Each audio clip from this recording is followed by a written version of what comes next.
Okay. We apologize to our viewers. We had a little issue here, and we are back on, and we will start where we left off. Correct, Bill? Yes, we will. All right. We were talking about the waiting list of developmentally disabled. Oh, yeah, because that's right. the state of Missouri has given up $1 billion in collections of revenue due to corporate tax cuts. And I'm just going to put in here too, food. There was an article the other day that said when our medically frail seniors go home from the hospital, if we give them food, they do better from a health point of view. Now, how many of us sitting at this table aren't going to go, well, yeah. Yeah, that's it. That's easy.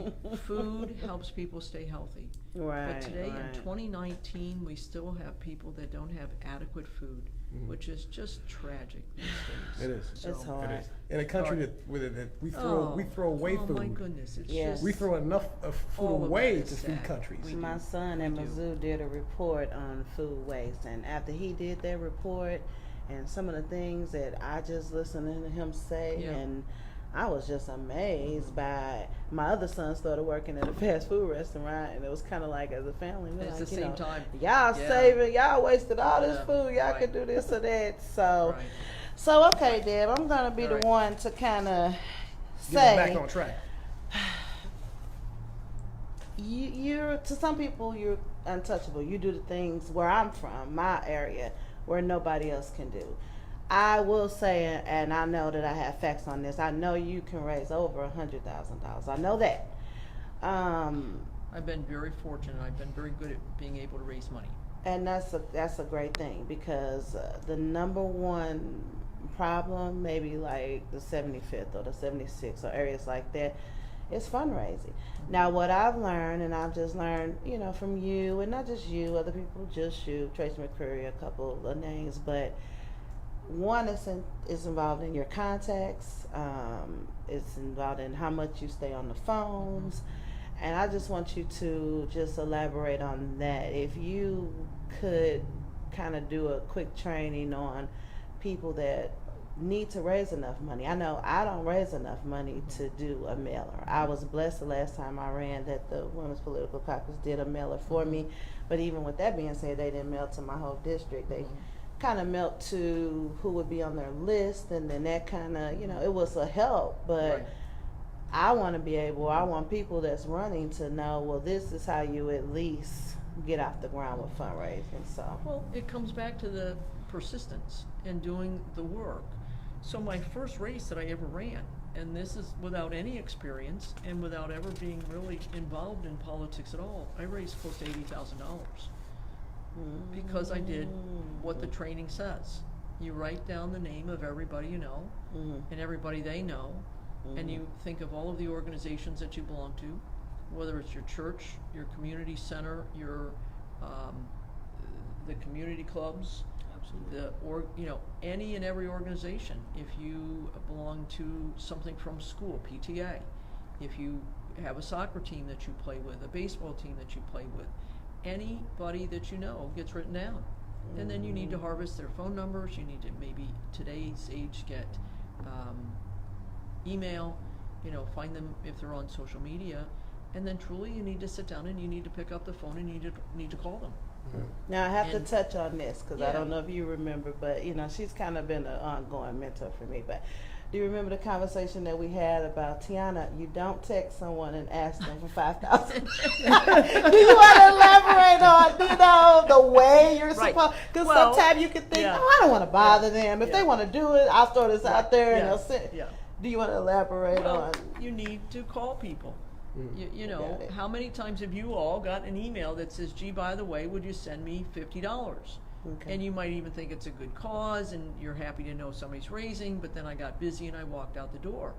But if that email was followed up with Farrakhan saying, our community needs your help, we're asking you to put in $50, can you do that?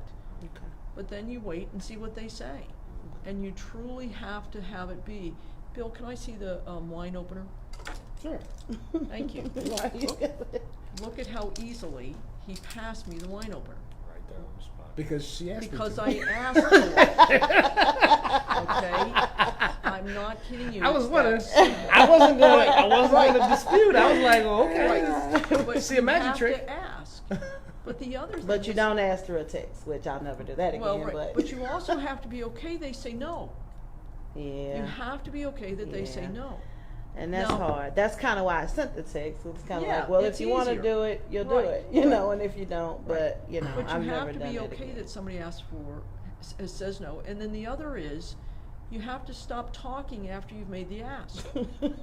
Yeah. What all of us do is we say, Bill, can I You're have right. the wine opener? But you know, I know it's heavy, and I know it's to the left of you. Busy, and and I know we're doing a show right busy, and now. We're It's doing a kind of show right now, and you may not want to do that. Might and be- that's maybe do okay it- with maybe me. do it in 10 and minutes. Don't worry about it. And if it really doesn't work for you, I got it.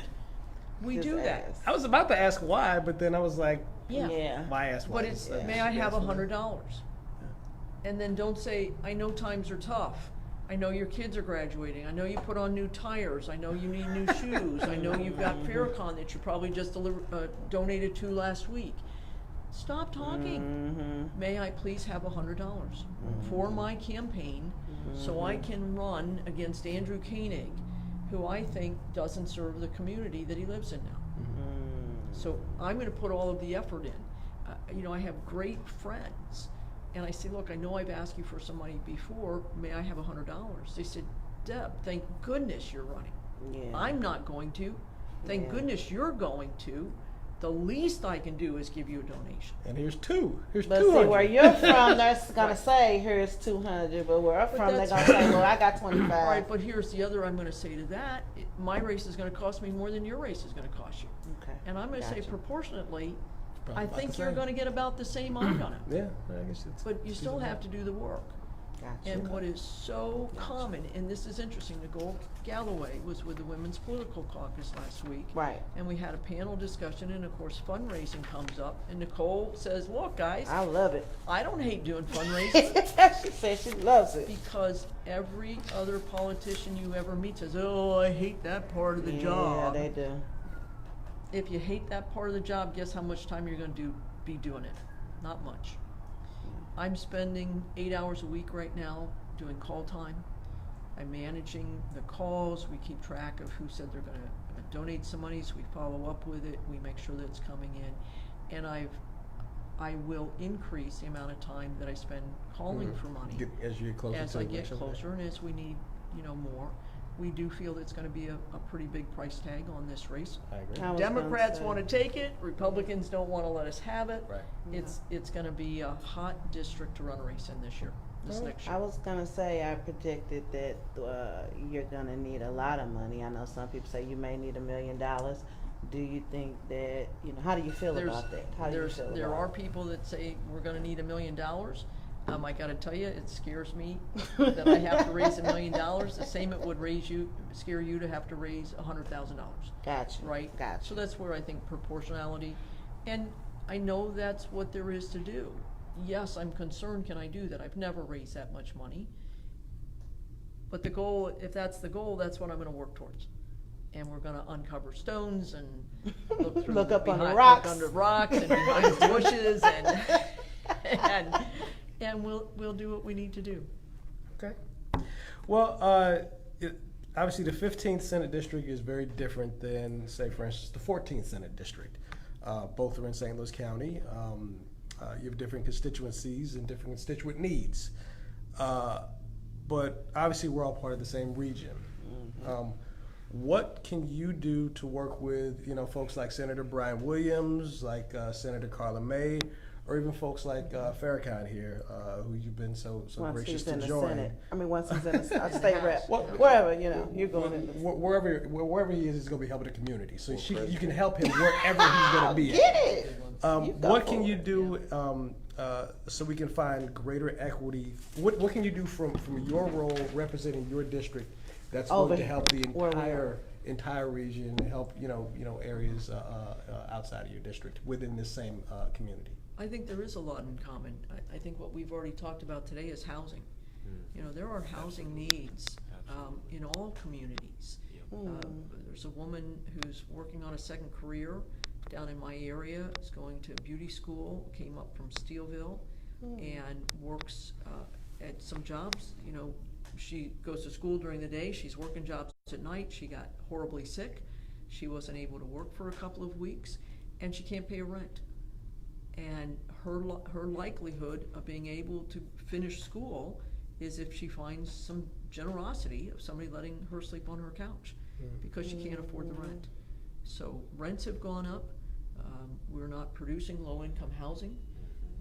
Horrible concern about where all the low-income housing is. Yeah, you remember We the thing need in to- South County from a few years ago. I want to say it was like 2012, Yes. when I think Yeah. in South County Yeah. they were concerned and not Right. wanting that HUD development. Right. And I think, you know, one of the biggest issues, especially that I learned having worked in county government, is that poverty, you know, is not great, but concentrated poverty It's is tough. terrible. It's very difficult. You know, you have to, you know, have people that might be of lesser means, but they need to be spread out in communities where they can create opportunities for themselves. If you have a lot of people in communities where there are no extraordinary or extravagant opportunities even for them to tap into, and they don't have things like transportation, and things of that nature, how do they progress? And that's, I think, good with Dr. Page, the transportation.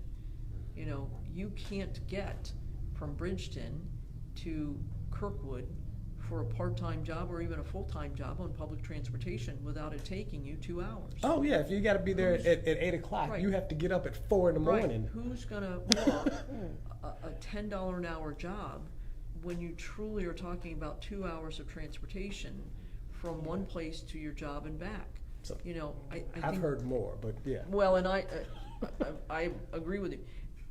I think it almost in some ways would be cheaper for businesses to find a cluster of your people to hire and send an Uber up to get them. Uber them to and from every day and let them have a reasonable living, that they're not getting up at 4 in the morning, and employ people. And the bus people or Metro Transit is really trying to start looking at, instead of taking the large buses down the same route, can they get some shorter buses? Can they go back into neighborhoods better? Can they run? Now, you never know. When they change stuff, people are gonna be, concerned. My bus stop no longer is here. How do I get to work? Blah, blah.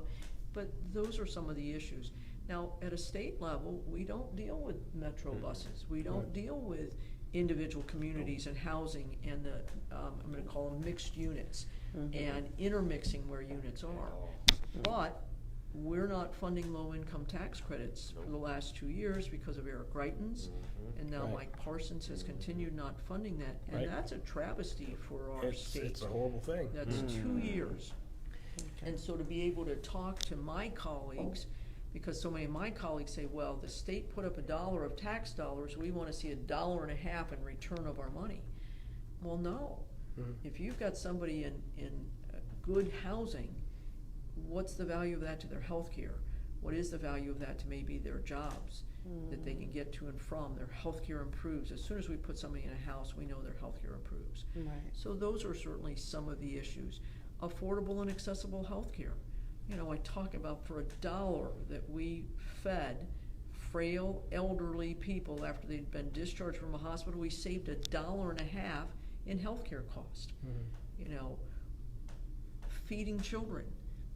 What are the health issues of children that aren't getting well fed? Studies, I heard something the other day, President Obama put, if you had, was it 45, 50, 55% of your school on free or reduced lunches, they said, just give it to everybody. Well, once they gave it to everybody, their test scores went up dramatically.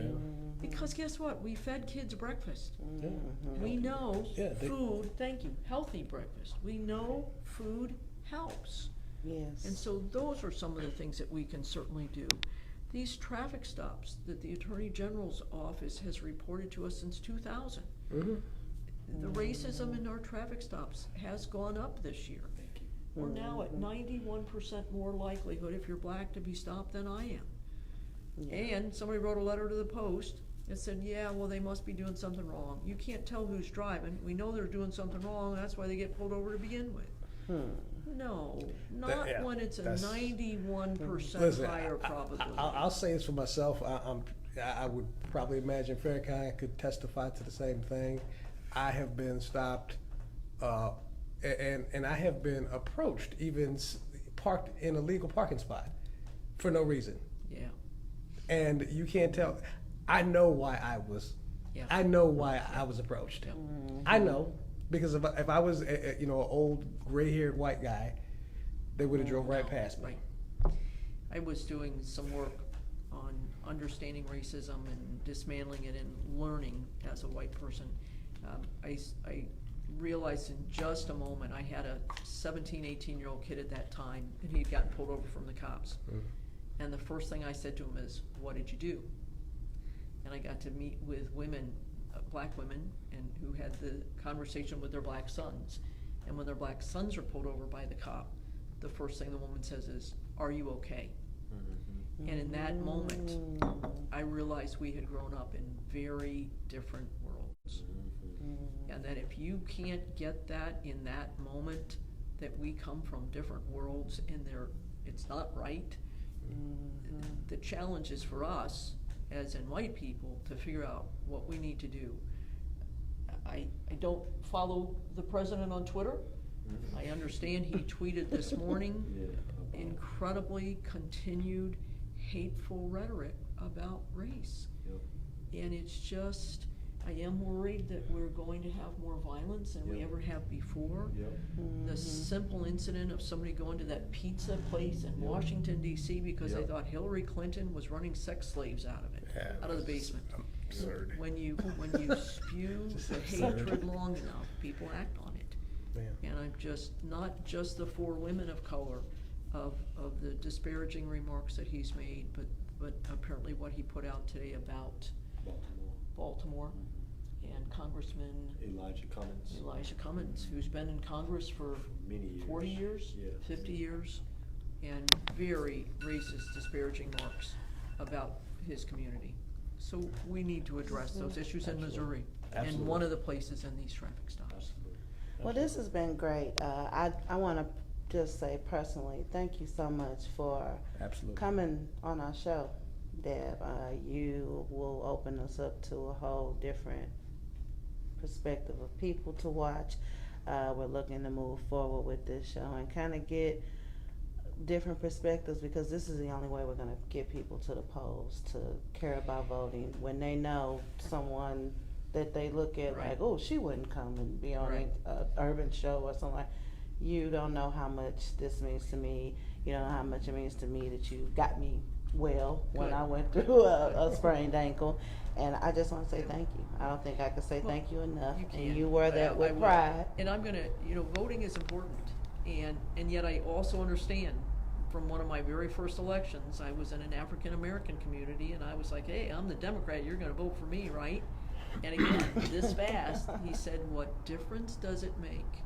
And again, this gentleman did not feel there was any difference on who was in leadership, whether it was Republicans or Democrats. Now, was that Meacham?